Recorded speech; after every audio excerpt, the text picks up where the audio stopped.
is at 8 o'clock. It's Tuesday, September 11th. I'm Lee Harris. Here's what's happening. It's primary day, and the polls are open. You couldn't live within or visit New York without getting a tour of the tower. And if you were really intrepid, you might actually go to the roof. 2110, you got it coming in for building number 2 on the 97th floor. People trapped. Stay where you are. When the World Trade Center buildings were going up, my dad told me, when those are finished, we're going to go up on the top.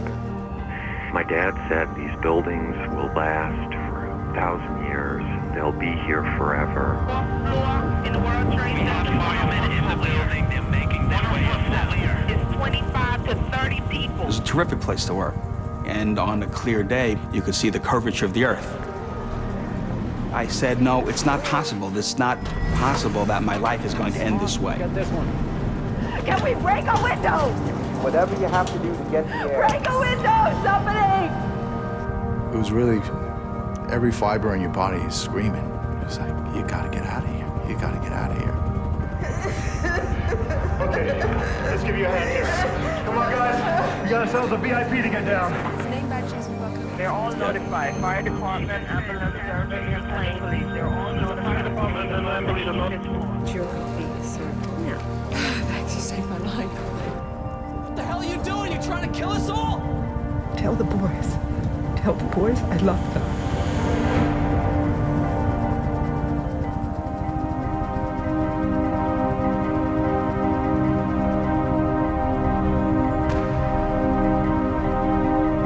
British, huh? Afraid so. So where are you from, London? I'm from the South Coast, a place called Hayling Island.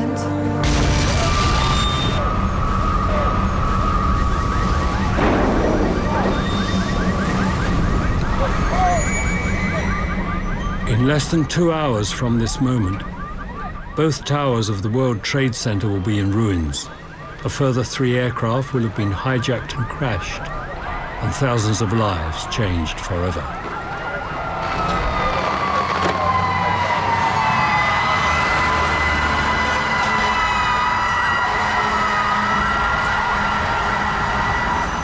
This film looks at the events at the heart of the unfolding disaster through the eyes of the people who were there, and shows minute by minute what really happened inside the World Trade Center on the day America came under attack.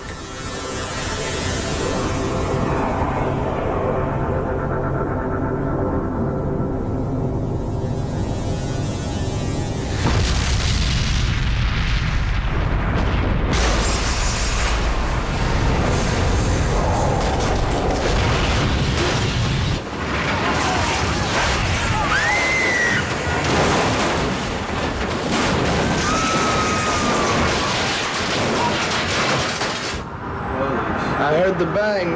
I thought it was thunder. So he goes, look outside. I looked outside. I said, holy, it looks like a plane hit it or something. Billions of TV viewers around the world have grandstand views of the unfolding events. But people inside the towers know almost nothing. No, it's an explosion. The man who knows the Twin Towers inside out is construction manager Frank DeMartini. What? He has overseen the rebuilding work following a bomb attack in 1993. What, above us? I don't know. I just don't know. Whatever it was. Shouldn't we be getting out of here? Frank? Hey, do you know what happened? No idea. I'd say the building moved 10, maybe 12 feet. More like 20. What's it like out there? A lot of debris. People pretty shocked. Can they clear it? Yeah. Honey, find somewhere less smoky. Alan's office, maybe? Stay there till they find a way out. Mac, Pablo, and me, we're gonna check out the rest of the floor. Frank's wife, Nicole, also works at the World Trade Center as a structural inspector for an engineering firm. Electric 1 to 12. You think the building's all right? If the slip joint's held, yeah. Mac, Yeah, get your gear. right here. Mac? Yeah. Try to persuade him to come down. Please. Okay.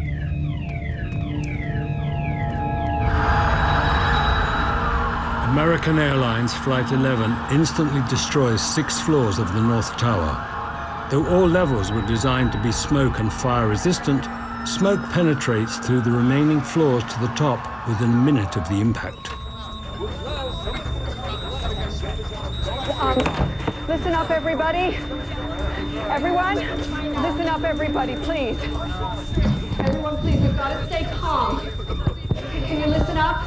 I am going to call the emergency services. They will be with us shortly, okay? This morning, in charge of the conference suites at Windows on the World, is Christine Orlando. Okay, we need to check the elevators. Sir, could you do that, please? Elevator. Out there, thank you. All the phone calls Christine makes this morning to the Port Authority Police Department are recorded and transcribed. Port Authority Police Officer Maggie. Yes, hi, this is Christine, Assistant GM of Windows. We're getting no direction up here. We're having a smoke condition. We have most people on the 106th floor. The 107th floor is way too smoky. We need to know where to direct our guests and our employees as soon as possible. Okay, we're doing our best, man. We got the fire department, everybody. We're trying to get up to you. Right? We'll go back in 2 or 3 minutes and we'll find out what directions you should try to get out. You know, our guests are scared. Stairways A, B, and C blocked off and smoke. Yes. Okay, dear, go back in 2 minutes. Okay. You're on the air right now. Go ahead. What can you tell us? This just in, you were looking at obviously a very disturbing live shot there. That is the World Trade Center, and we have unconfirmed reports this morning that a plane has crashed into one of the towers of the World Trade Center. Clearly, something relatively devastating happening this morning there on the south end of the island of Manhattan. Just 6 floors below the impact, financial trader Hong Shu and his co-workers have no idea what has happened. Sorry, your call cannot be taken right now. Please hold the line. We just suddenly felt there was a big shake, a rumble. I say we go now. We can't just hang around waiting for something And to happen. after that initial rumble, we looked around. The ceilings caved in, and we didn't know what happened. Come on, kiddo. We need to get out of here. Hong's co-workers include Harry Ramos, head trader. You're not coming with us? I think we should stay here and wait for instructions. But why? It's an emergency. Somehow I remembered in 1993 there was an incident in World Trade Center, and some people died, not because of the bomb, but because they were stepped upon exiting the building. Han, the building just moved 10 feet. It's not safe. Folks, come on, gotta go. No, I'm staying. People, And good luck. You too. See you at Max for lunch. Sorry, your call cannot be taken right now. Please hold the line. Within minutes of the first impact, the 911 phone system is clogged with people calling the emergency services. We got that already. She's based on the northwest side. There's a woman hanging from an unidentified person hanging from the top of the building. Where you are. Okay, that's all the information. You're on the 92nd floor, southwest corner. Where you are. People from inside the towers, as well as their families and friends, are calling the Port Authority Security Command Center for instructions and information. We want you out the building, ma'am. Sir, there are emergency services on their way to you. Evacuate the building. Emergency services are on their way. Most of the people who are able to choose to evacuate the North Tower. Others choose not to. And for a very simple reason. They have been told not to. All personnel, remain at your desks. Please remain at your desks. All personnel, remain at your desks. Calling on the 43rd floor. What are we supposed to do? We want you out the building, ma'am. Do not use the elevator, use the stairwells. Evacuate the building. But they're saying not to. All personnel, remain at your desks. Please remain at your desks. I'm gonna put you on hold. Could you just hold the line for a sec? PA's telling them to stay where they are. What? Can we turn it off from here? No.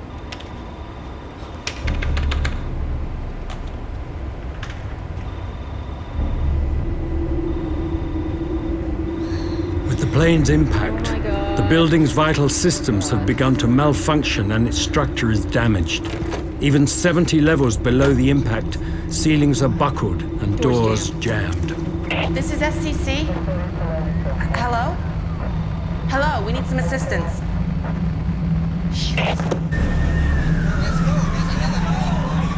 Because of the angle of impact of Flight 11, all stairwells and elevator shafts to the upper levels are cut off. Over 1,300 people are trapped. There is no way out and no rescue plan. Sir! Sir, did you check out the elevators? Yeah, but they're all burned out. Right. We need water. The faucets aren't working. Can you please try to find some bottled water? Water from the vases, anything?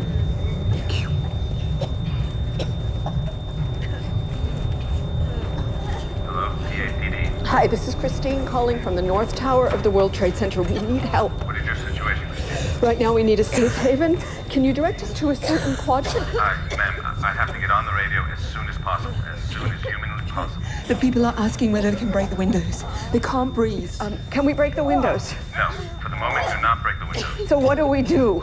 Call back in 2 or 3 minutes. Thanks. Great. Check out the roof. The roof? Yeah, there's a service exit onto the roof. It's usually locked, but you never know. I watched it. I seen it. I heard the boom. Look at the smoke. So it was a red and white. It was so long this building right here.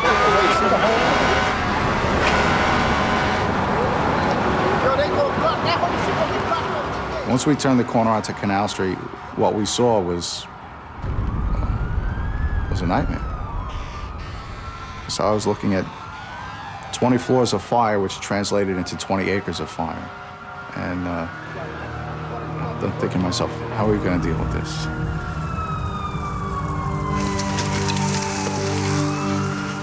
Okay, come on, guys, move it through. Watch your step.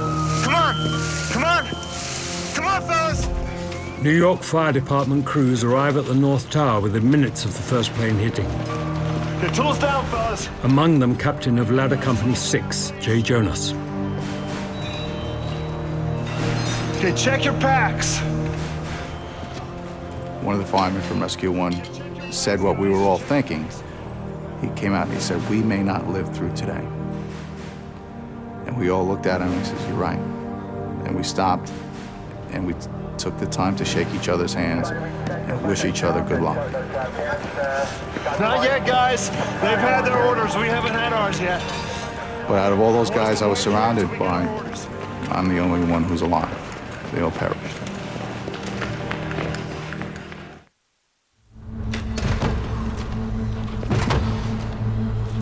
What do you think, guys? Try another one? Yeah, I say we go back to the Sky Lobby. Maybe take an elevator if it's working. If not, find another stairwell. Is everybody cool with that? Okay, let's go. Least the beast going to the gym, huh? Tell me about it. While many wait in their offices and others try the long journey down, some can't go anywhere. On the way from breakfast in the staff canteen when the plane hit, are Port Authority employees Jan Demscher and Al Smith. We dropped a few floors. 5, maybe 10. Yeah? So what do we do now? For all they know, it could simply be a routine fault with their elevator. Ladies and gentlemen, this is the Port Authority. We have a large explosion in the building. And finally, a voice came over the intercom, not the recording that it normally gives.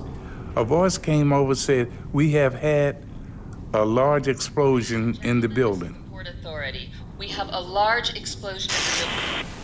And that was it. And there was no more. And boom, the line dead. Tell them to get us out of here. You gonna send someone to help us get out of here? We have some problems, I think. And we never speak again with the man on an intercom. When you're inside, you're still like a cat in a cage. I don't have any clue what's happened outside elevator or in the building. I said, we have to make a decision. Nobody gonna come and help us. I think we're gonna have to find our own way out.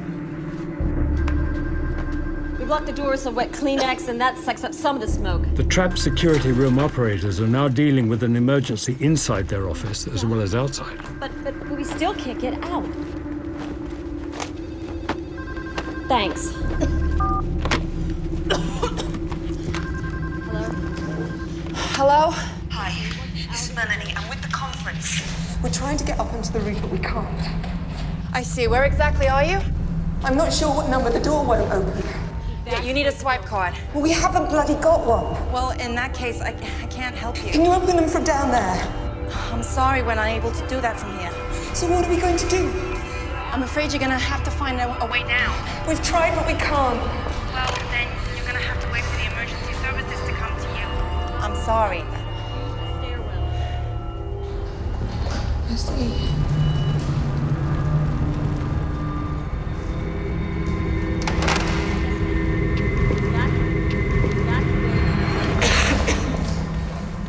Even if Melanie and the other delegates could make it onto the roof, escape is impossible. There are no official plans for helicopter evacuations, and pilots have already decided the risks of trying are too high. All right, just through here. That's it, keep low. Watch your heads. That's it. All right, everything's fine. Come on, sir. Nearly there. That's it. That's it. Janet, you take him through. Frank. Oh, Frank, are you hurt? No, I'm fine. Oh, do we know what happened? No, but whatever it was, you're leaving. The stairwell's clear. What about you? Aren't you coming? No, when I get everyone out, I'll come down. Oh, no, please, No, Frank. look, there are people trapped up here. I know this building. I know how to get them out. I know what you're thinking. Don't. I'll be fine. Seriously. And that's where Frank would always cross the line. I mean, you would say, okay, I've done what I can do, I'm gonna get out of here. And Frank just never had that point. Frank?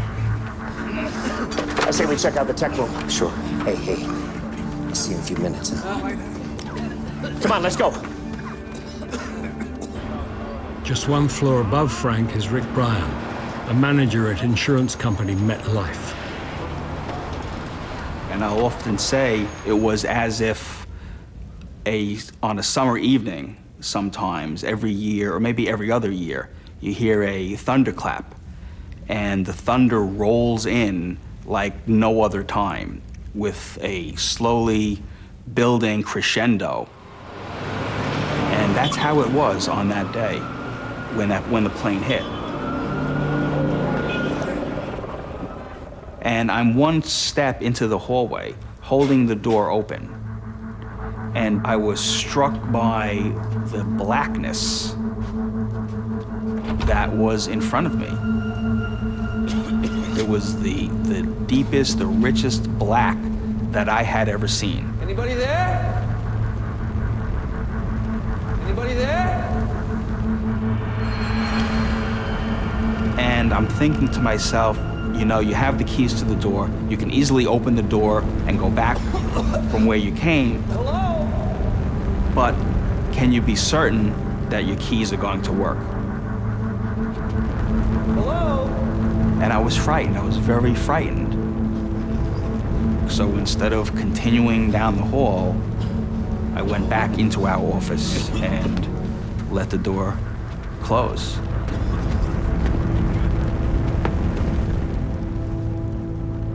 If I had gone down the hallway and died, it would have been better than living with this knowledge of, hey, you know what, when it came right down to it, I was a coward.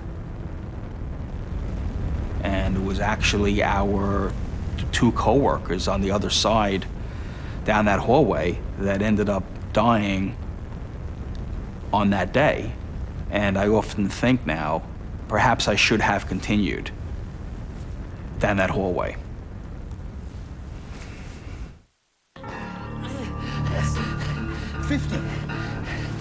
I wouldn't say panic. I would say people was beginning to, I know I was beginning to get a little edgy. Yeah. Oh, so what do we do now? I'm gonna make a call. But it's concrete. No, it's not. It's sheetrock. Hey, he's right. It's sheetrock. It's plasterboard. This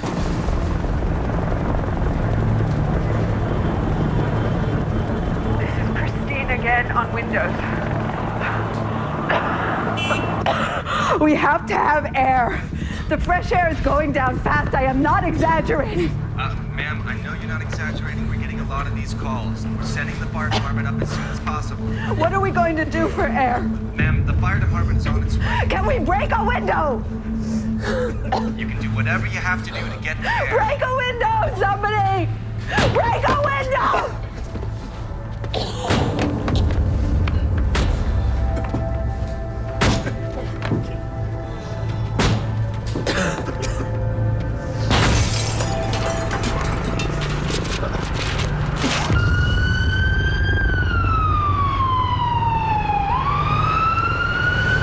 Where are you going? We're not going to get out of here, you know that, don't you? No, help is on its way. We just have to wait. Nobody's coming. It's just us. No! Don't!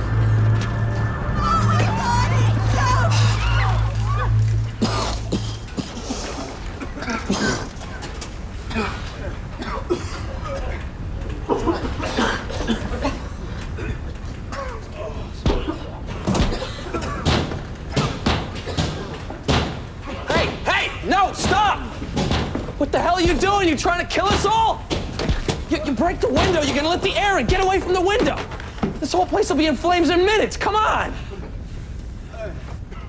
And I saw coming down behind them outside Looked like a suit or something. A man's suit. And I said to myself, why would anyone do that? Who would throw a suit out the window? What is that about?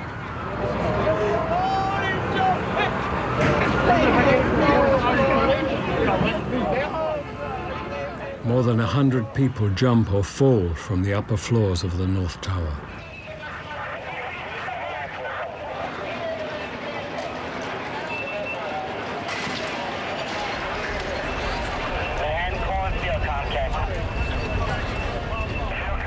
Neither Christine nor anyone else makes any calls from windows on the world after 9:40 a.m. We went to her apartment and that. Her answering machine was just full with messages. No more could be that friends were calling her. Because my son listened to the end. And that answering machine we brought home, that I have it. Just 130 feet away in Building 2, the South Tower, the picture is confused. Some people have seen or heard the disaster which struck the North Tower. Without waiting for the picture to clear, many have taken the decision to evacuate. If you are in the midst of evacuation, you may use the re-entry doors and elevators to return to your office. I repeat, Building 2 is secure. Given the risk of large numbers of civilians outside in the plaza blocking access for police and firemen, announcements make it clear that the South Tower is safe. If you are in the midst of evacuation, you may use the re-entry doors and elevators to return to your office. I repeat, Building 2 is secure. There is no need to evacuate Building 2. It's a lot of valuable, really valuable time, you know. Stanley Premnath has come from his office on the 81st floor. But even as he is leaving, building staff are turning people back, Back upstairs. convincing them it will be safer if they stay where they are. Had I known that this building was on fire next door and a plane had gone into this building, I would never have gone back up. I would have gone straight home. Building 2 is secure. There is no need to evacuate Building 2.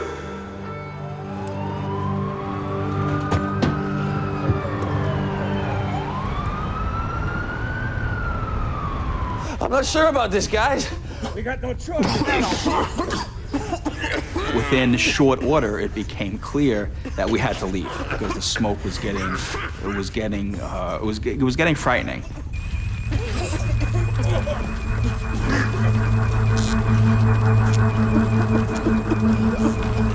Hey,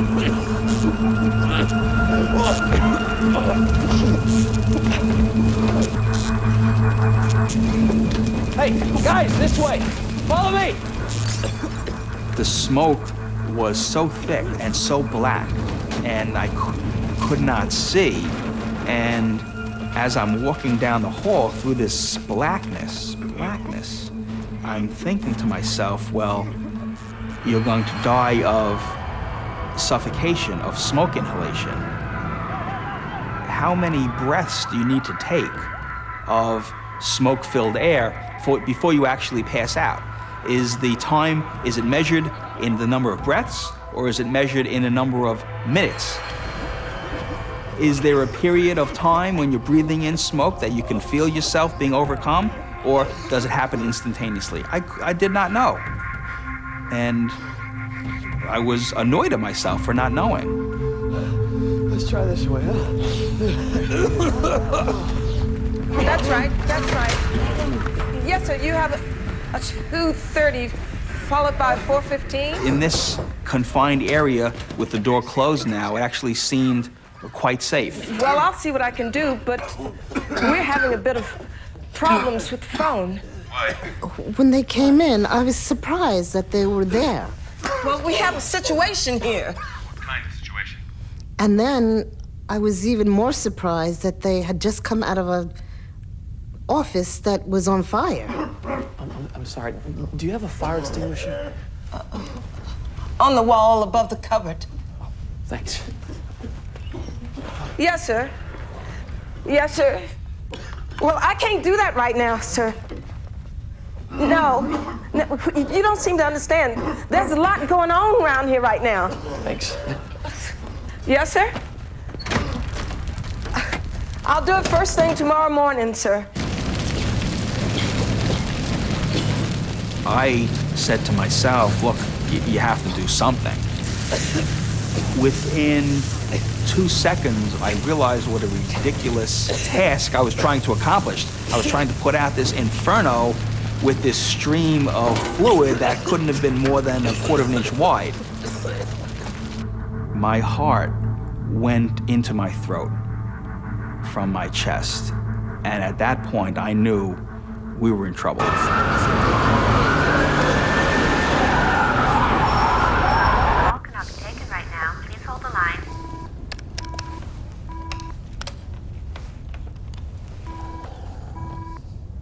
Sorry, your call cannot be taken right now. Please hold the line. Harry Ramos has reached the main elevator hallway on the 78th floor.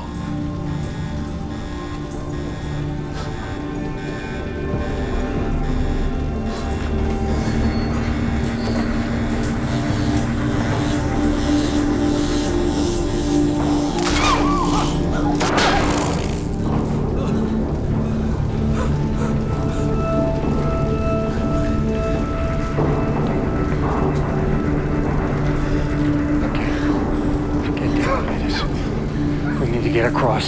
Try and find a stairwell on the other side. That's okay. Let's go. And be careful.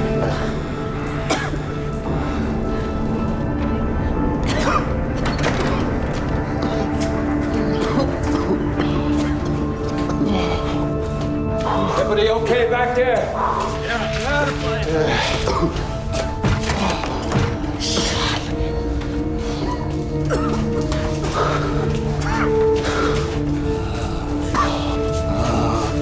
Last one. I'm feeling lucky. I knew I was feeling lucky. Come on, we'll be out of here in no time. You know what I think? I might take the rest of the day off. I'll join you.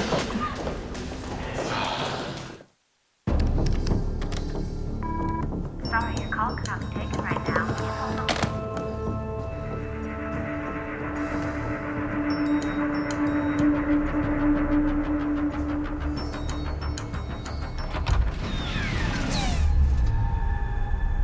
Whereas nearly everyone in the building is heading down, 3 civilians are heading up. Frank DeMartini, Pablo Ortiz, and Mac Hanna. This way, down there. I gotta call my sister. Sure.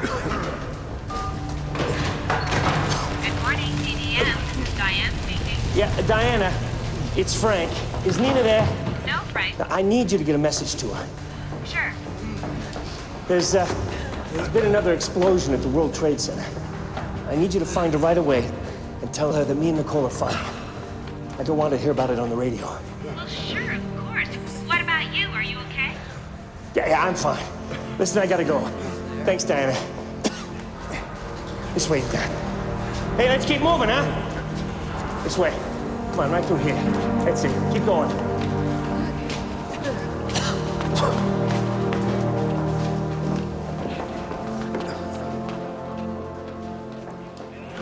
Shortly after 9 a.m., Jay Jonas, captain of Level 6, is receiving his orders to go up the North Tower. He just closed his eyes and he shook his head and he says, just take your guys upstairs and do the best you can. And out of the corner of my eye, I saw a big black shadow on the ground.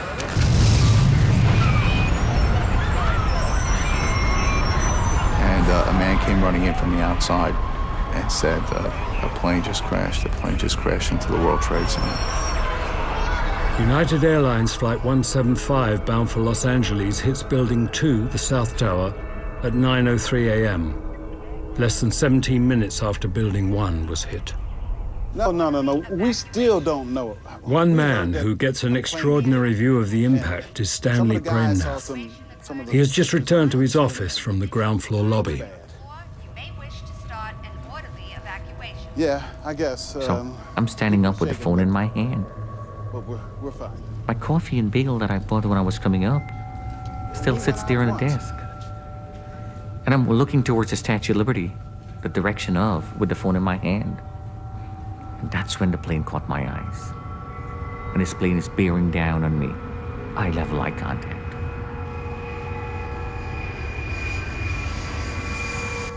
I'm hypnotized standing up there. I'm not having time to react. All I'm looking at is this plane, and it's getting bigger, bigger, bigger. Lord, I can't do this, you take over. And I dove under my desk. What's the jet doing? Holy.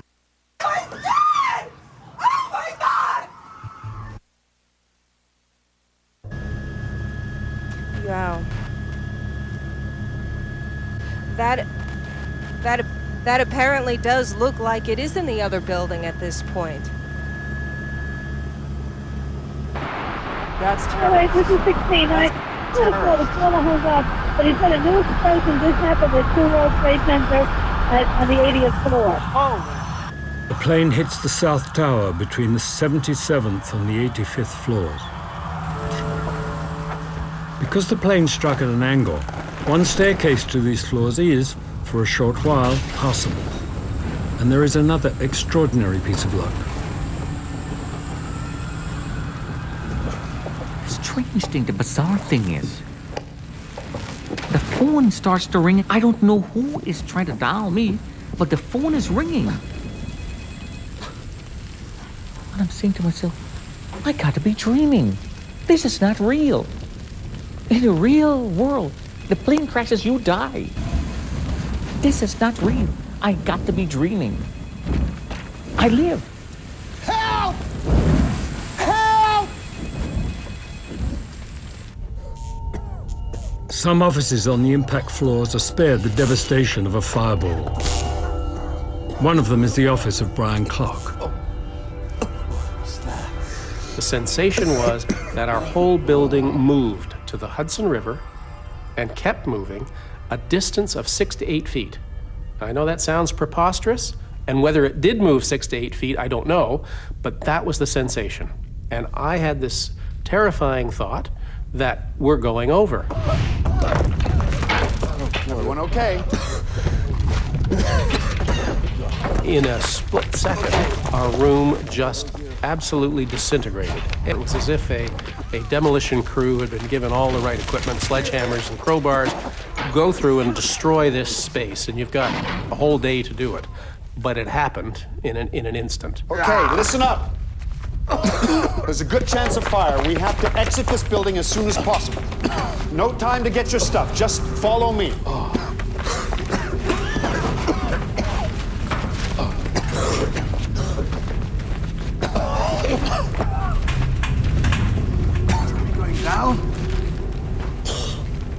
Yeah. We're going down.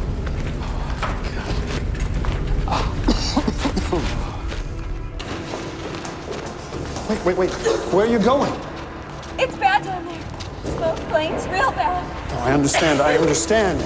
But trust me, we have to get out of the building. And the only way out is down. I say we go back up. Yeah, me too. I don't know when. Look, I say we keep going. Check it out.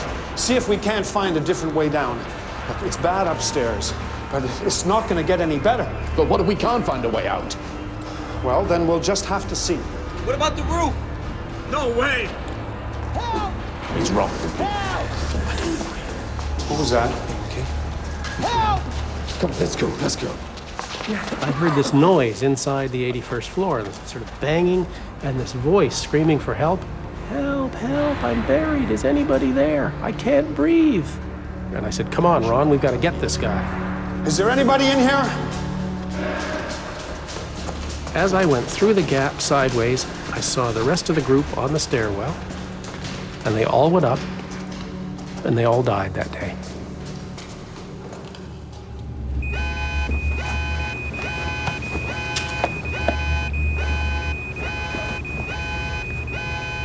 Okay, let's round everyone up, check they're okay, see who's missing.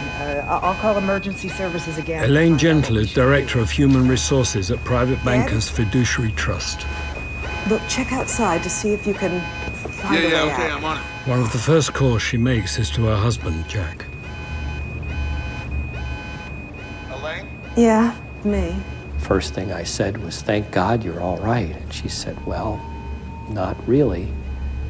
I said, well, what do you Well, mean? I don't know.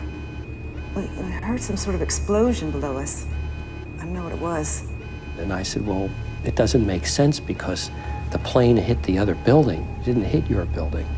She said, well, there was some kind of explosion beneath us. I don't know what it was. And I didn't know what to make of that. And she said, well, we're trying to figure out what we should be doing. Yeah. It's getting really hot in here, and there's smoke coming out of the vents. she didn't know whether they should stay or leave. And she didn't know what to do about the situation that was growing worse. Elaine, it doesn't look good. I had no idea that there was a plane that hit her building. She had no idea that a plane hit that building.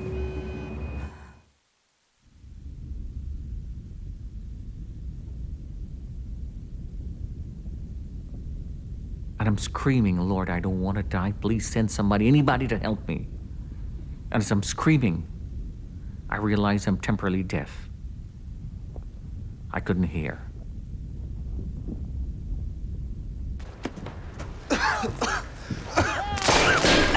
I can't stand the smoke. I gotta go.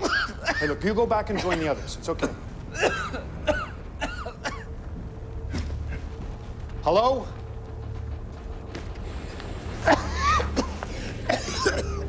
Hello? Is there anybody in here? And I crawled the entire length of the loans department through the lounge, into the computer room, into the communication room, and that's the farthest I could have gotten. Because one lousy sheetrock wall stood firm, blocking my path. Hello? Hello? Hello? Hey, is someone there? Yeah. I can't see you. Keep going.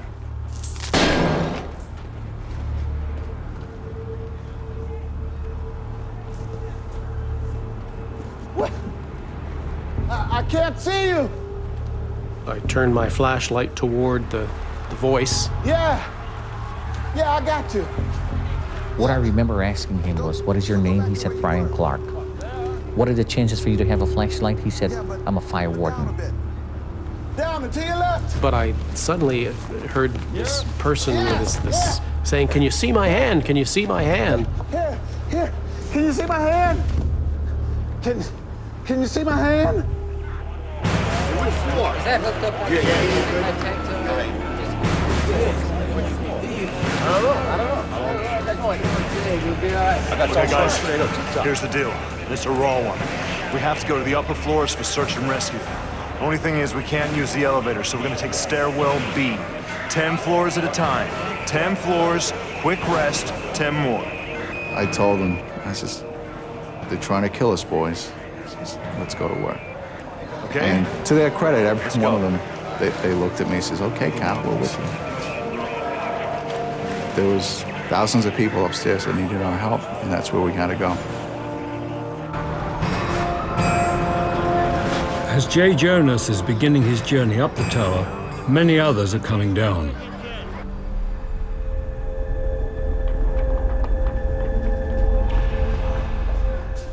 There are over 200 flights of stairs in each tower. To get out of the building by foot takes over 50 minutes. But that's what most of those inside the North Tower are still trying to do. And for some, that is not so easy. One of those who is unable to get out on his own is Victor Wald. Now, he made it from the 83rd floor down to the 59th floor. So he made it down over 25 flights. Sir? Do you need a hand? I just think probably he just became more frightened. Sometimes you just become, you know, you can't move your legs anymore. I'll send someone back up to find you, okay?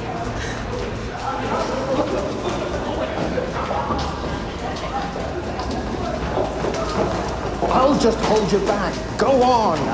No, Victor, you stay, I stay. I don't know why he was drawn to Victor. I have no idea why. You guys don't need to hang around. Why don't you take off? I'll meet you downstairs when we get there. They had no connection. They didn't know each other at all. You know, they just could have walked by him like a lot of people would have done.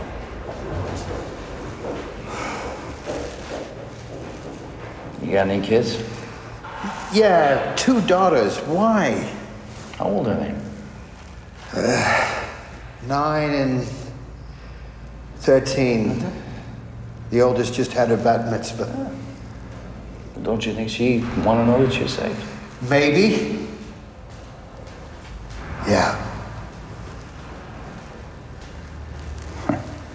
What's her name? Alexandra. I'll tell you what. Why don't we get you out of here and then you can get home and tell Alexandra and your other daughter that you're okay.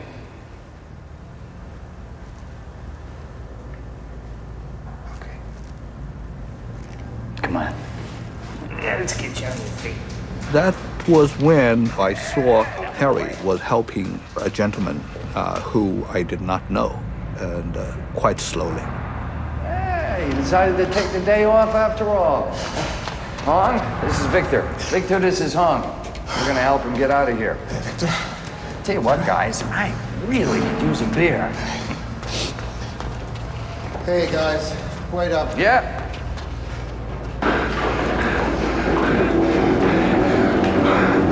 Okay, guys, let's take a rest here.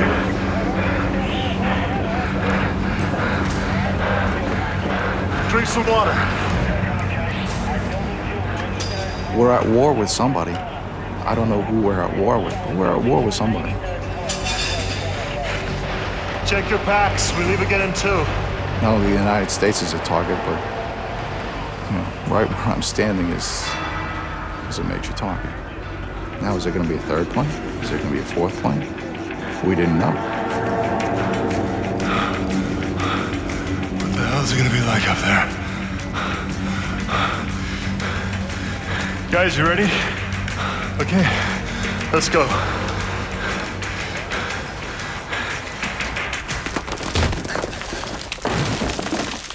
On the 81st floor of Building 2, the South Tower, Brian Clark and Stanley Premnath are still divided by a mounting of debris. You're gonna have to climb over the top. I'm not sure I can do that. Well, you're gonna have to. I said, the only way out of here is you to go over this. Okay. You must do this. And I climbed up on some stuff and kind of looked down at him. He scrambled up like a cat, and I tried to... He fell down once. I said, you must do this. And this person behind this wall is telling me if I want to live, I must climb over. He says, you jump on the other side, I'll catch you.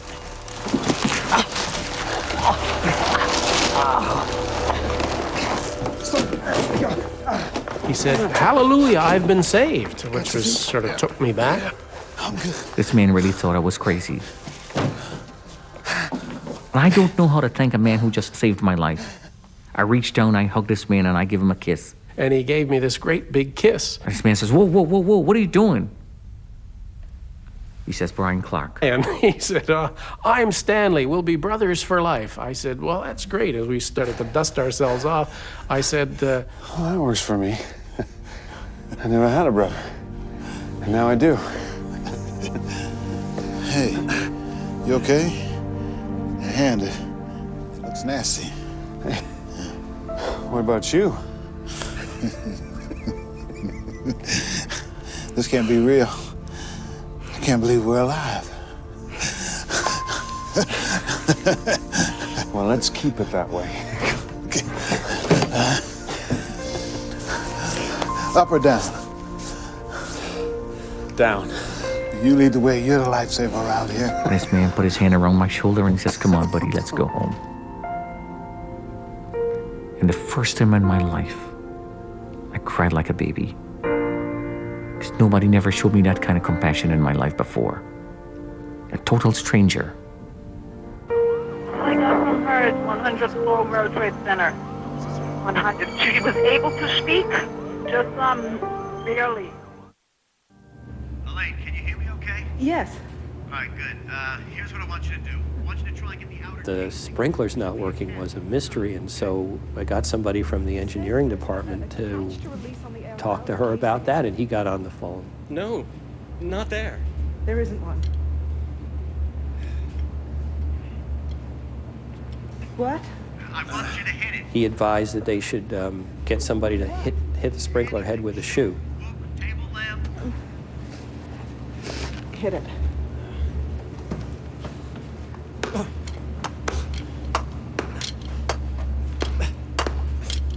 And I heard Elaine say, you know, try it again, try it again. No, it's not working. No, Ed, hit it again. She said, it's not working. Nothing happened. I could tell that she was concerned. After the call, he looked at me and said, she's gonna be all right. She's gonna be all right.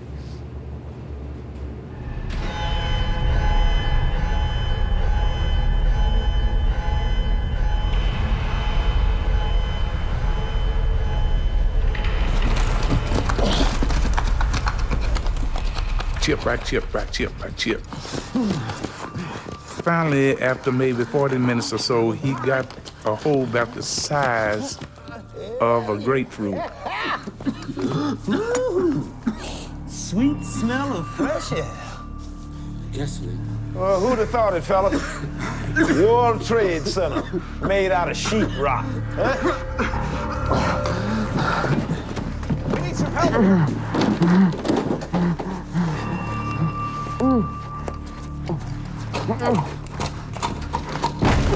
Almost 40 floors above, Frank, Pablo, and Mac are still determined to rescue people trapped in their offices before getting up themselves. It's construction manager on the 88th floor. We're sending 2 more down. We're coming down too. Do you copy? I think he truly did know every inch of the building, both buildings, of the towers. He knew him. Let's head down. Listen.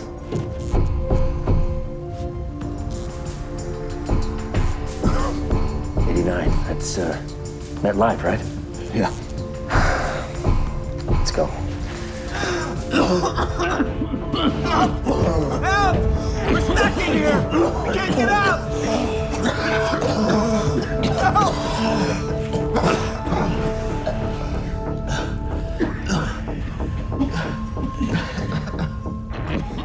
Near the end, or near the time when it was apparent that within a few minutes the smoke would be thick enough and we would not survive. One of the fellas yelled, "Hey, there's somebody banging on the door." Wait, I think I heard something. And I hear the pounding, pound, pound, bang, bang, bang. Nobody knew that the wall was merely a plasterboard or sheetrock. Stand back. We're coming through. I thought it was concrete. It looked like concrete. It was painted like concrete, but I didn't know. Nobody knew. Hey, anybody hurt? No, everyone's okay. All right. Coming through, Mac. Get up. All right, everybody, this way. On this day, Stairwell C. these fellas that were gray-collar workers and blue-collar workers had the wherewithal to save everyone else, while the lawyers and the accountants didn't quite know what to do and had no sense of how to act in this situation. And these fellas did. You all right, sir? Frank, take him down. No. I'm staying here. Frank, Nicole's waiting for you. She'll be waiting for you. Mac? Yeah? Can you get him down? Frank, you go. No. We'll be right behind you after we check out the other floors. Okay. This way, sir. We should head up. If there are people trapped here, there are probably others. You think the structure's holding up? I don't know. That's what we gotta find out. He should head down. And I just said, Thanks, huh? and he nodded back in return. And that's the last I saw of this fella, until I was flipping through the pages and pages and pages of obituary photographs several weeks later. As I'm flipping through these pages of hundreds of people, I see this fella's face. I'm like, that's the guy. That's the guy who I was nose to nose with. And I saw his name, Frank DeMartini. And now I knew who the fella was. But here he was. Here was his picture, and he didn't make it out. Breaking news from WTOP. A news update. 2 passenger jets have crashed into the Twin Towers of New York's World Trade Center. The disaster happened shortly after 9 a.m. Eastern By now, the entire world is becoming aware of the magnitude of the attack. Mich ja hier in dieser Situation, dass mir manchmal die Worte fehlen, um zu beschreiben, was ich hier gerade auch zum ersten Mal sehe. Ein Terrorakt ungeahnter Größenordnung hat. 大変な大事件が起きてしまいました。ニューヨークのシンボルともなっております。 We have some remarkable pictures coming in from New York, which we can go to now. The World Trade Center appears to be on Deux fire. avions en l'espace de 20 minutes qui ont percuté there is a working assumption among federal law enforcement agencies that this could be some action undertaken by the Osama bin Laden group. Let's go back. Across the globe, millions of people stare at their screens in horror at what they are witnessing. At the same time, inside the Twin Towers, survivors are trying, by whatever means possible, to escape. Everybody here is scanning the skies looking for a possible attack. Every fire and rescue crew has been told to beware of that. We cannot tell you at the moment.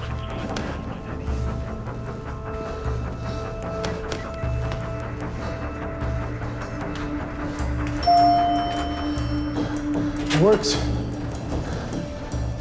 I don't know. I'm not sure this is a good idea. You could get stuck. There might be a fire. Yeah, Hong, Victor may be right. We can get down faster. You know what they say about elevators when there's been a fire. Okay. Maybe it's better if we send an object down to the next floor, then call it back up. Yeah, it's a good idea.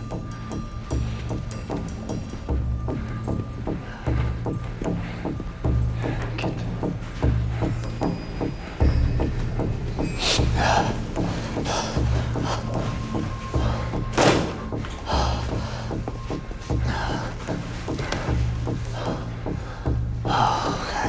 Look, if everyone agrees, I'm happy to volunteer.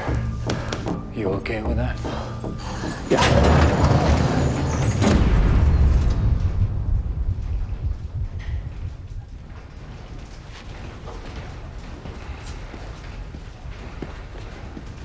You a traitor? Yeah. You think tech stocks are a good bet right now? Victor, you know, I really don't think this is that time or the place. He should have definitely been a professor at Columbia University, a history professor. I think he would have been a much happier man. He got caught up a little bit in having to work, you know, and make a living and having the children in school and with their tuitions and everything, that he just settled for being a stockbroker. And I think he always wanted to do something else.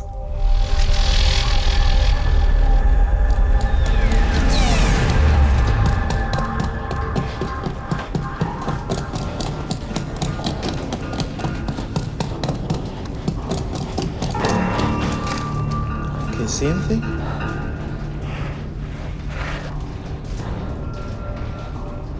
There's another wall. Maybe it's thinner than the other one. Well, only one way to find out.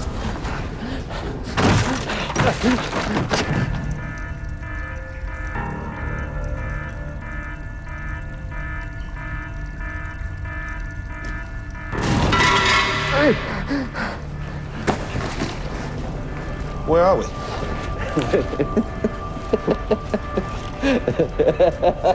What? Bathroom.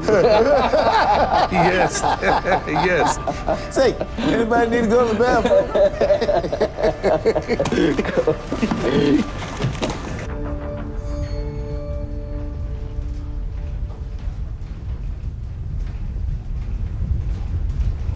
Looks like he got stuck or got out. He'll come back. But what if he doesn't? Then we'll think of something else.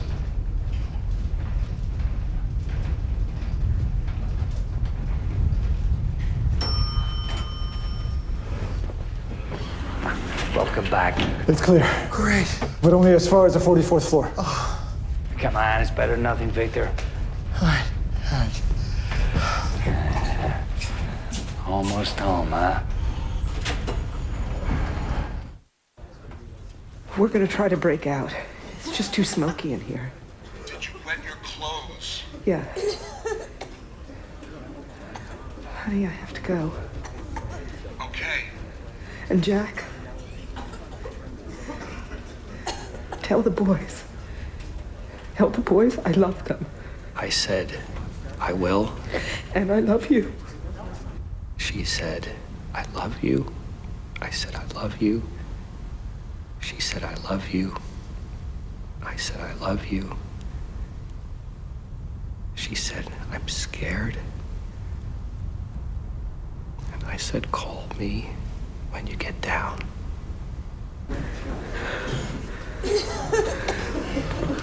Oh, God.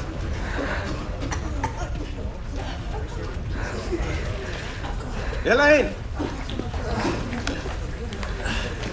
Okay. When I hung up the phone, I was horrified. Just horrified. Because she wasn't saying, she was saying goodbye. She was saying goodbye.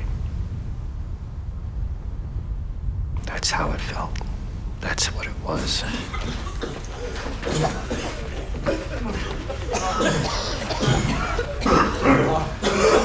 1, 2, 3!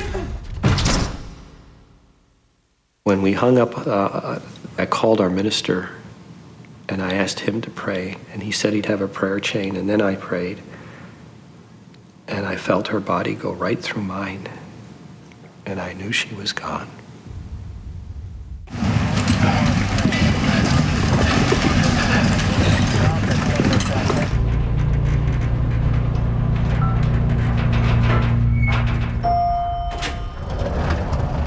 I gotta make a call. It might take a minute.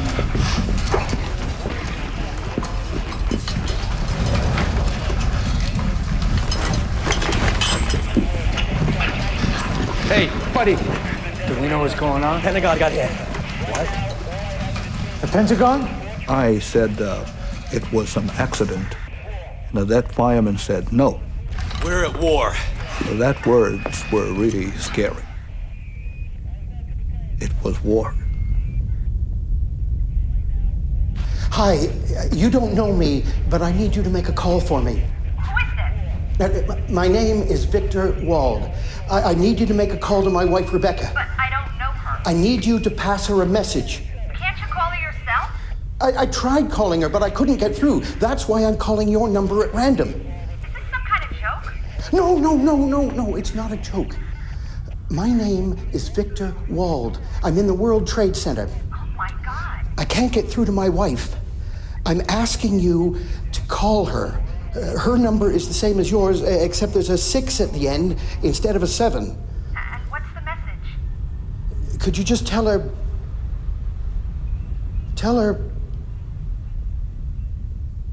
I'm all right. Okay, I will. Thanks.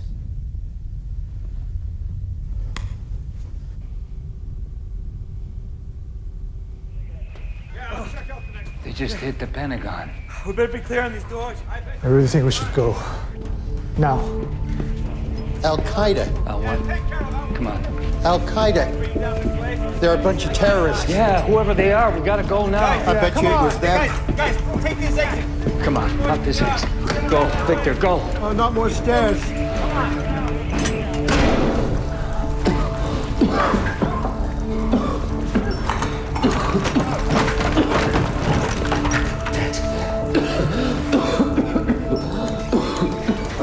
Hey guys, I'm back.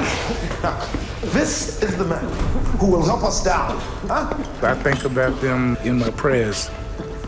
And that fireman, may God bless him wherever he is, because if it hadn't been for him leading us to the safety, I wouldn't be sitting here talking now. This is 10 on 450. Do you copy? I've got 6 civilians. Do you copy? Follow me. Yes.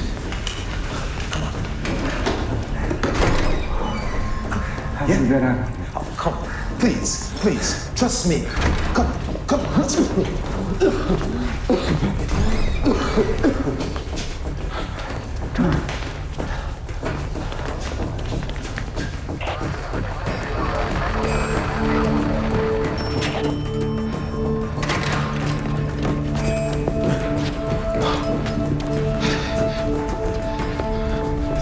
Hey, let's hope this one works. No more elevators. What? Are you gonna walk? Well, I prefer.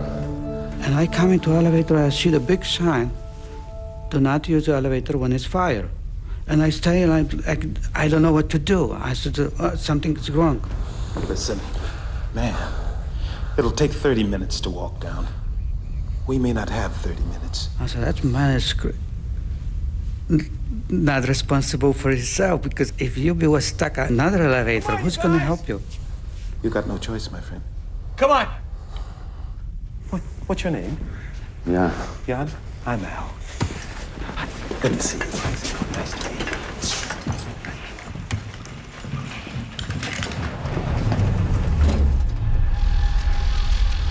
It takes over an hour in normal conditions to climb the stairs inside one of the towers.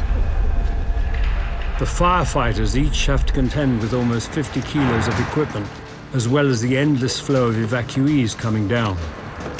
By 9:58, over 170 members of the New York Fire Department are inside the North Tower.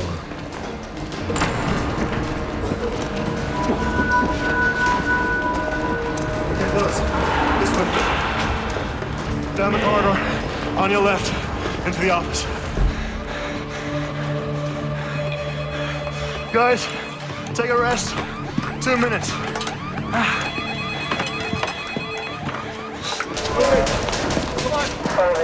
In Building 2, the South Tower, nearly 8,000 people have succeeded in evacuating.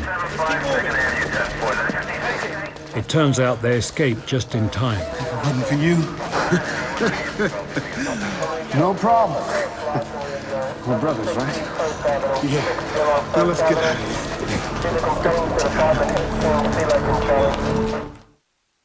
Everyone stick together! Come on! Diane! I'm coming!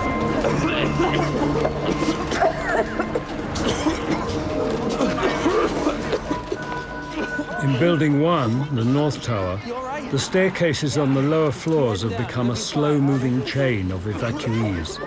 Among them, Rick Bryan and the rescued workers from the 89th floor. Then, something mystifying happened.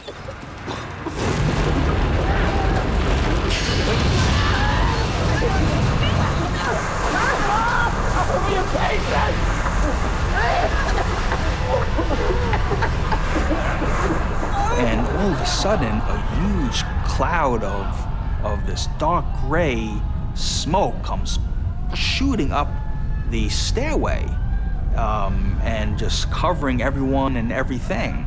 And it was hot, very, very hot.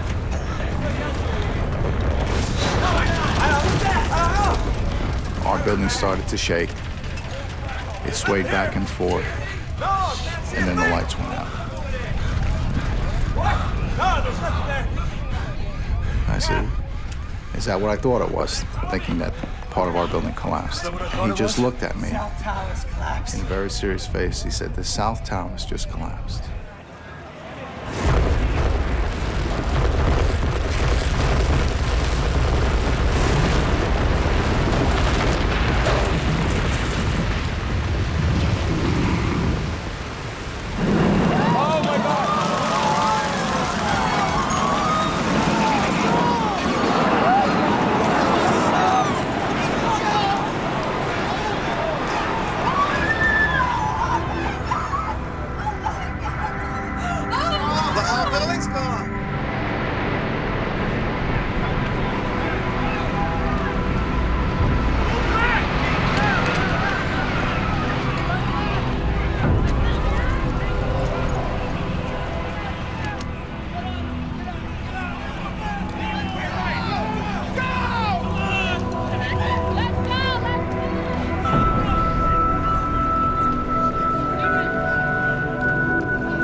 Knowing that a high-rise building has never collapsed before. And now the sister building that we were in and had suffered the same fate, but it got hit later than ours, had just collapsed. So I'm thinking to myself as he said that, he says, we're gonna be lucky to get out of here. Guys, I want us out of here now. Pick up your stuff, we're heading out right now. Sal, your rope. You got it, Captain. The sheer terror that we're in this building and we're dead men walking. The fire department's a semi-military organization, and you don't do things without orders. So I was basically self-evacuating. It was my instinct that I perceived a danger and I acted on it. Okay, how about going?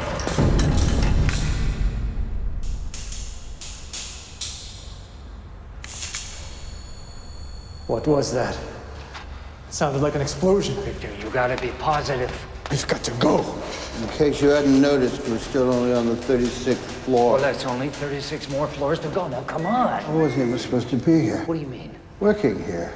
My job, my life. Just pathetic. What, you want me to go ahead and see if I can find a faster route? No, don't leave me. I won't, but we have to go. Now, come on. You think we're going to make it, Harry? Harry. Yeah. We're gonna make it, right? Sure we will. Now, come on. You're gonna have to move, Victor. Get yourself up and let's go. Get moving.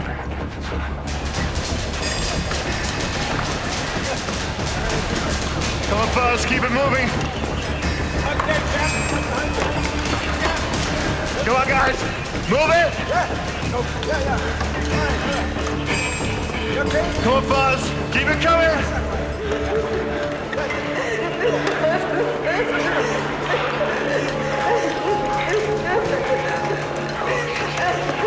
Hey, how's it going? I've got a bad leg. Well, can you walk?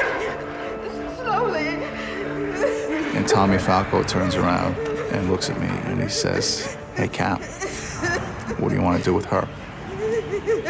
And I took a deep breath. It's like, Okay, let's give you a hand here. Come on, guys. We got ourselves a VIP to get down. Okay? You ready? Man. Want any help?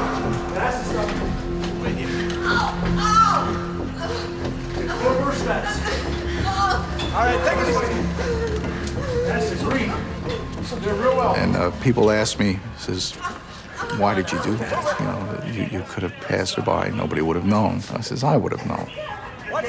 You know, and the sight of her standing in the doorway would have haunted me forever. Brace up. You can do it. Come on. Go fight. Excellent.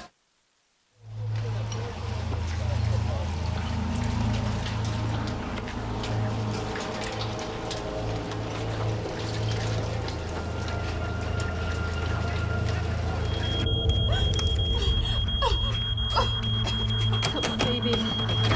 This door open. Come on.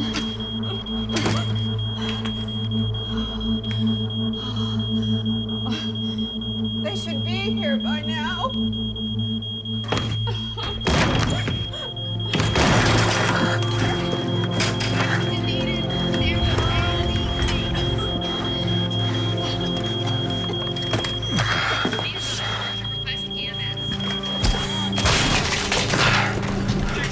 Time to go, ladies.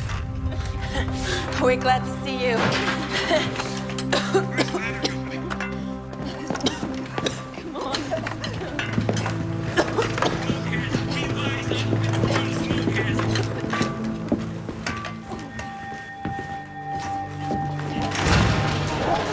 Come on.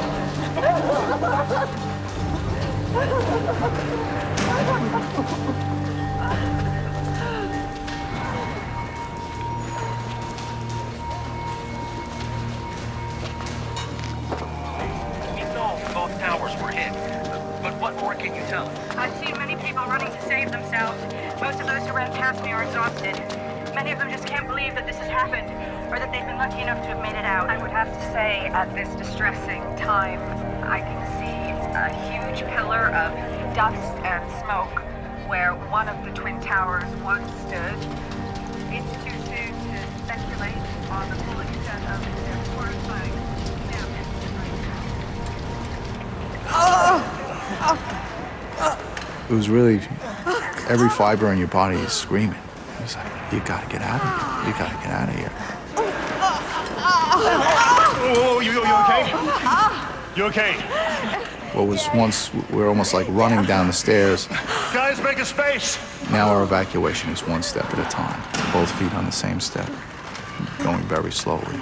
And now this is becoming like Chinese water torture going down the stairs. You know, the clock is ticking. Okay, guys, take a rest. Josephine. Yeah. You want some water? No. Josephine. It wasn't a question. Drink some water. And I developed this trait of mine. Whenever a situation got more serious, I would speak more slowly and more deliberately. Because if the situation is that serious, you didn't need somebody screaming in your ear to add more anxiety to the situation. So I would try to diffuse that by speaking in a more calm manner. And I was at my calmest. Guys, I'm gonna see if I can find us a chair we can carry it, okay?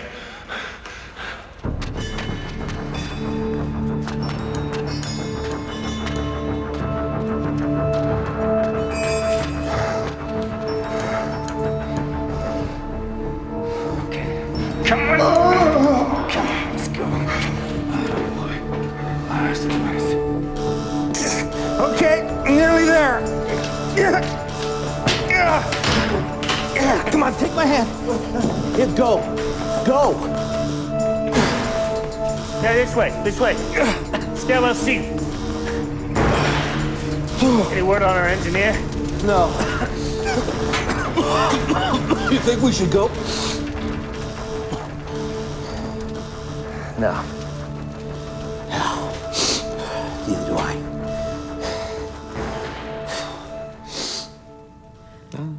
I mean, I think he felt he could do it. I mean, why not? I may be hurt, I may be tired, I may be burnt, but I'll get out. Yeah. I went out from the side of the building, and I kept walking on West Side Highway. And then I heard some people screaming. I looked back. That's when I saw at the very close distance, I saw the building collapse.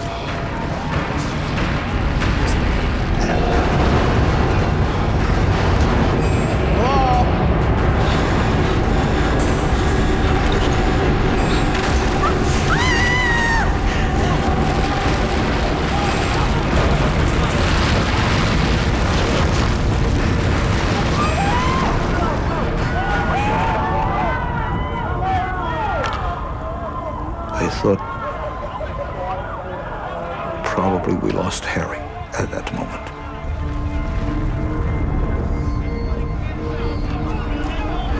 At 10:28 a.m., the North Tower collapses. It takes just 12 seconds.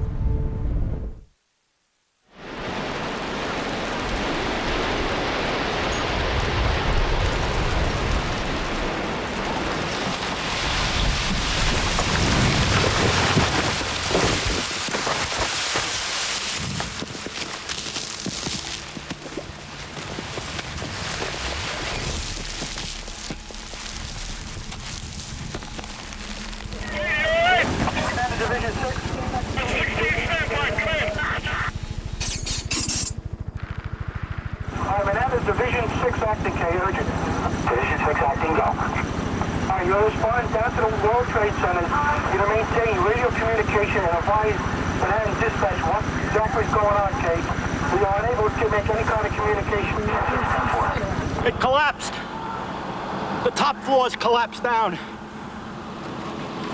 I saw it blow and then ran like hell. Thank God.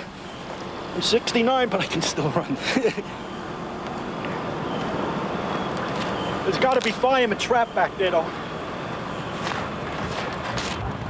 Everyone watching the collapse of the North Tower immediately assumes that anyone inside must have perished.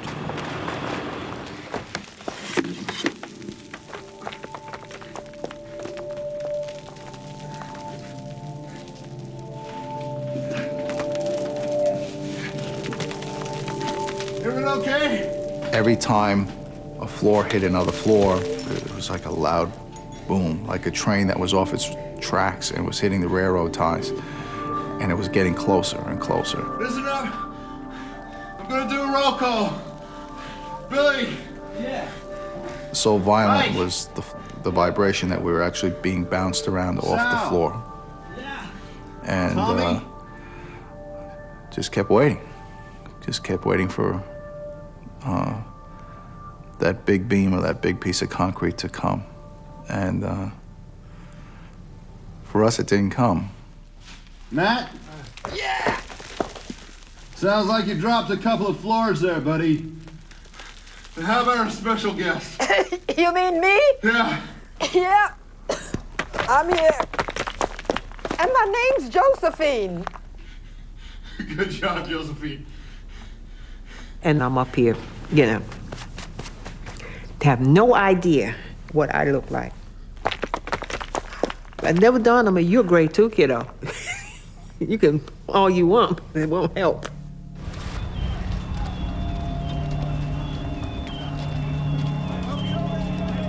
All the furnishings and the fixtures inside the building, none of that existed after the collapse. There were no desks, there were no phones, no computers, no copy machines, no chairs, nothing. that had all been pulverized by the tremendous amount of energy that was created by this collapse. And it was just pulverized into this dust. And we're in the geographic center of that dust. Sergeant Jonas, ladder 6. We're on the 4th floor. North Tower. We need help. Do you copy? And somebody got on the radio and said, "Where's the North Tower?" Like I looked at my radio, I said, "Where's the North Tower?" I said, "Man, we're in trouble if they don't know where the North Tower is." I had stepped out onto West Street, wondering what could have happened to cause this mess. The ash and the fire trucks twisted up like toys. I went back towards the building where there was a fireman, and I walked up to the fellow and I said, "Hey, there's a body over here." He looked at me with a look that I sensed, hey, why is he looking at me like I have two heads, like I'm crazy? Why is he giving me this look? And he said, "Just go on." And I realized there were actually bodies and people scattered all over the place. And you couldn't see what the scene was like because everything was covered with ash. Cones of bodies. Cones of bodies. Cones of bodies. Stay with me. Cones of bodies. Cones of bodies.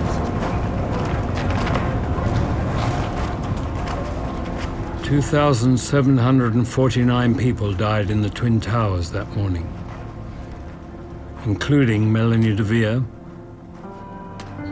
Christine Olender, and more than 150 delegates and staff at Windows on the World. Elaine Gentle and 95 of her colleagues at Fiduciary Trust, including Ed Emery.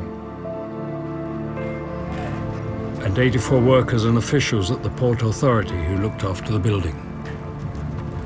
The people that I knew at the Port Authority, Jerry Guggen, Bill Jones, Tommy, Clara, and Margie, and all these people, they've just, just like...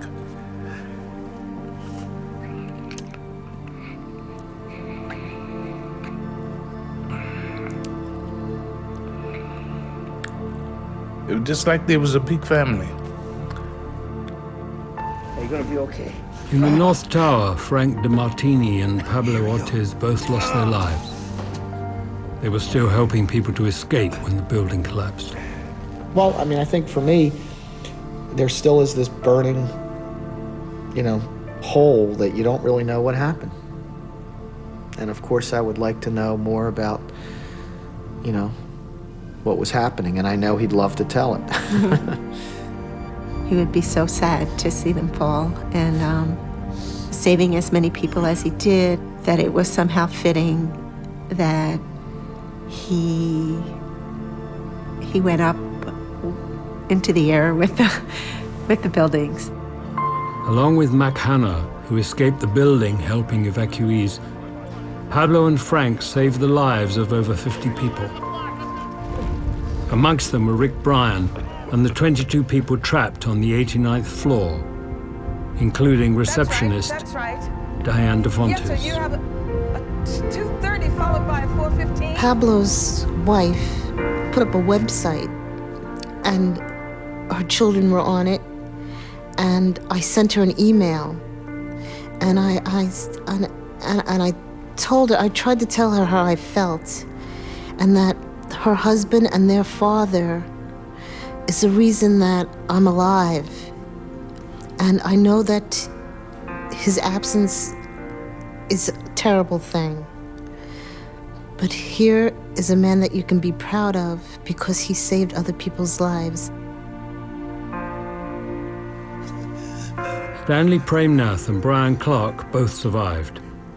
61 people from Brian's company, Eurobrokers, lost their lives, as did 23 from Stanley's company, Fuji Bank. Victor Wald and Harry Ramos were both killed in the collapse of the North Tower. We got a picture of Harry Ramos. It was a brilliant picture. It was a very sharp picture with a Rolex watch. And I said to my children, well, you know, Victor didn't die by himself. An angel came and took him, and Harry was his angel. Harry was the only person from his company, May Davis, who did not survive. And Hung, you know, he helped to the fullest, and then he made a decision he had to leave. And I think that was a better decision to make, because he thought of it that, you know, he had to think of himself at some point. And he tried to help a man, but if Victor couldn't help himself at a point, he analyzed the situation, he made the decision he had to go. He probably feels bad about it, but he made the correct decision. Harry, Harry, if I could talk to you again, I'd like to say we should have left together. The 6 people trapped in elevator 41 all escaped, including Al Smith and Jan Demscher. Can't imagine. I'm short and he's tall.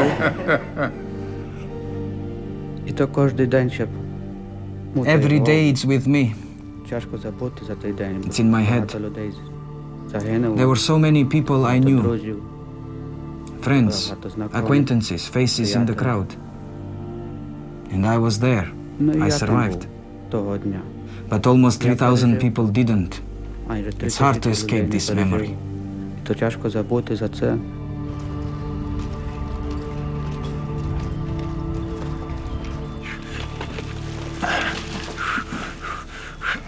I hear Battalion 1-8 to Ladder 6, Battalion 1-8 to Ladder 6.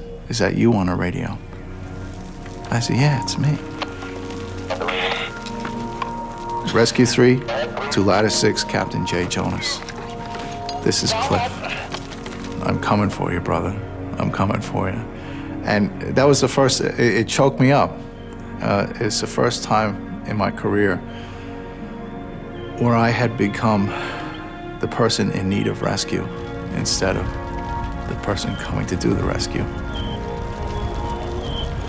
It would be almost 5 hours before Jay Jonas and the 13 people trapped with him would finally find their way to freedom. They owed their lives to an extraordinary piece of luck. Once the collapse reached our area, it kind of ran out of energy because the pile itself was about 6 to 7 stories tall, the debris pile. And we were in that 2-story cocoon. If you were lower than that, the debris settled there and you didn't make it. If you were above that, you were part of the kinetic energy of the collapse and you didn't make it. So you really had to be where we were.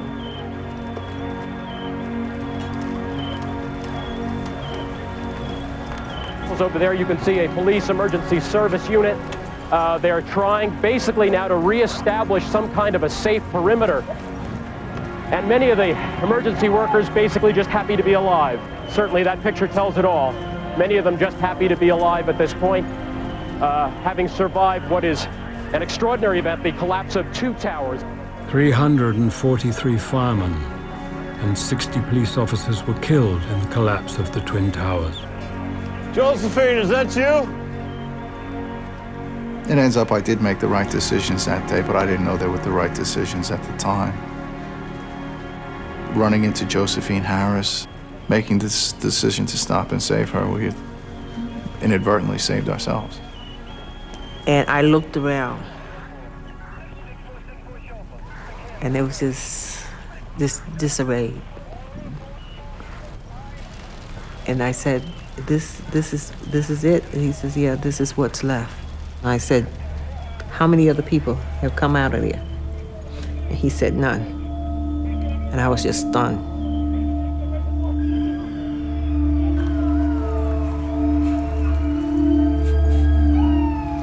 Don't push it under the rug. Don't forget it, because it can happen again. And I believe that they are going to try again. It won't be tomorrow, it won't be next year, but they're coming back. In the 5 years since 9/11, as the bombings in London and Madrid have shown, Al-Qaeda's commitment to simultaneous attacks has not diminished. Josephine Harris is not alone in thinking that one day they will come back.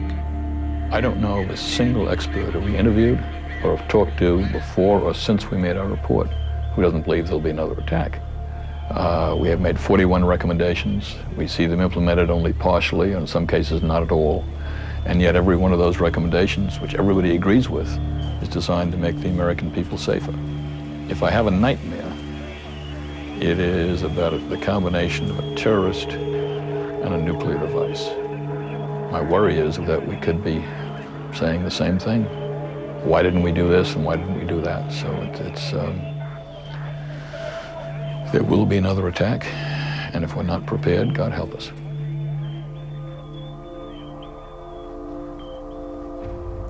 Well, these are the pants that I was wearing on that day. And I made it my project. I guess it kept me a little from really going completely out of my mind. I made it my project to wash them by hand, and every day I would wash them a little more and hang them up to dry, and then I'd see some more dirt, and I'd put more soap, and then I'd scrub the legs because I just had to get them clean. It was like